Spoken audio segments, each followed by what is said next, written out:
All right, let's talk about a rule for making big money that's so simple, it's profound. It's a principle that works for everything: fishing, investing, building a career, you name it. So let's just dive right in. You've heard this before, right? It's just classic wisdom. You don't cast your line into a puddle and hope to catch a marlin. No way. You go find the deep, rich waters where all the big fish are hanging out. Now, what's really fascinating is how this applies one-to-one to your finances. And there it is. That's the whole game. It sounds so obvious, but it's a rule that most people completely ignore. They spend all their time perfecting their fishing technique, getting the perfect lure, the best rod, but they're doing it in an empty pond, wondering why they're not getting any bites. The secret isn't just how you fish, it's where. Okay, check this out. Let's make it real. Imagine you have a skill. Now, Boss B, he's doing pretty well, makes about $500K a year. He can probably afford to pay you the going market rate, and that's it. But then you have Boss A. He's in a whole different league, pulling in $10 million a year. He operates in a much, much wealthier pond. So for the exact same skill, he can and he will pay you a premium. Why? Because for him, getting the best person is a small price to pay to protect his giant multi-million-dollar operation.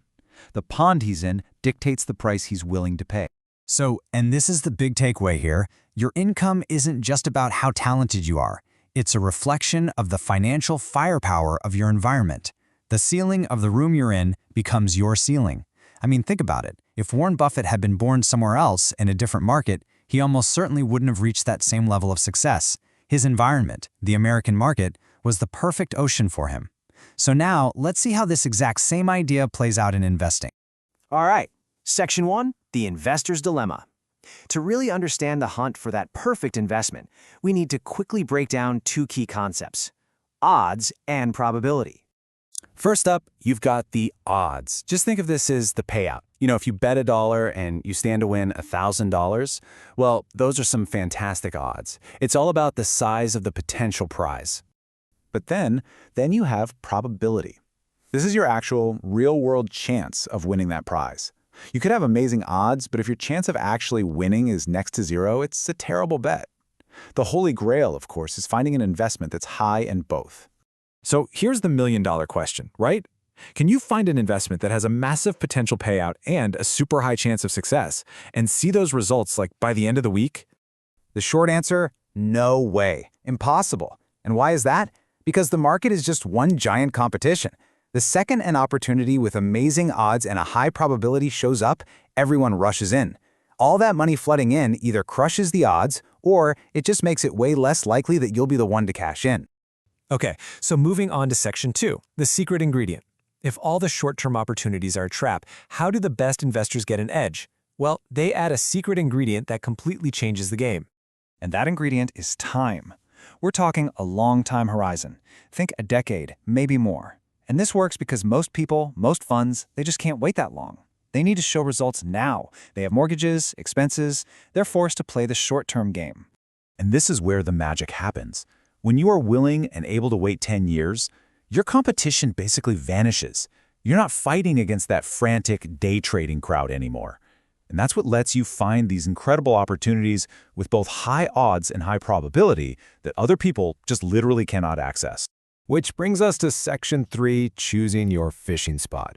Okay, so if we're playing the long game, the next obvious question is, where should we be fishing for the next 10 years? This slide really lays it out perfectly. On one side, you've got ponds that are getting bigger and deeper. Things like AI, blockchain, tech that is fundamentally making life better. Then on the other side, you've got ponds that are, slowly drying up, like assets tied to a very specific social scene that's shrinking over the long haul. So the big move here is to place your bets on the forces that are pushing humanity forward. You want to pick industries where growth isn't a question of if, but when. You're not trying to predict some fad, you are aligning yourself with a massive, fundamental trend. Okay, Section 4, the 3 levels of skill. Thinking this way, this long-term approach, it leads to a whole other level of investment wisdom. And you can pretty much break it down into 3 stages. So at level 1, you've got the novice. They're just trying to pick a good stock. Then at level 2, you get the technician. They get obsessed with trying to time the market, trying to outsmart everyone in this big player versus player battle. But then You get to level 3, the sage. And the sage understands that choosing the right ocean, that huge long-term trend, is so much more important than any short-term move. They just get in the right boat and they let the tide do all the work. And this quote just hits the nail on the head. You can be the most skilled, most brilliant tactical player in the world, but you will never beat the person who had the wisdom to just position themselves at the finish line from the very beginning. Superior positioning trumps superior skill, every time. Now for our last section, design your own pond. Let's take this huge idea out of the stock market and apply it directly to our lives, to our careers. How can you design your own high-value pond? The key here is a concept called density. Density is all about your surroundings. It's the average level of success, ambition, and resources of the people you see every single day. The higher the density of your environment, the higher the probability that amazing opportunities are just going to naturally flow your way. So how do you actually increase your density? This isn't about just hoping for the best. It's about strategically engineering your life. You want to meet CEOs? Go get a job as an executive assistant. You want to find a wealthy partner? Become a personal trainer in an affluent neighborhood. Tired of out-of-touch bosses? Move to a booming industry like AI or crypto. It's all about engineering your proximity to the world you want to be a part of. Let's be really clear about this. The people you talk to, work with, and hang out with every day, they're not just your friends or your colleagues. They are the gatekeepers to your potential.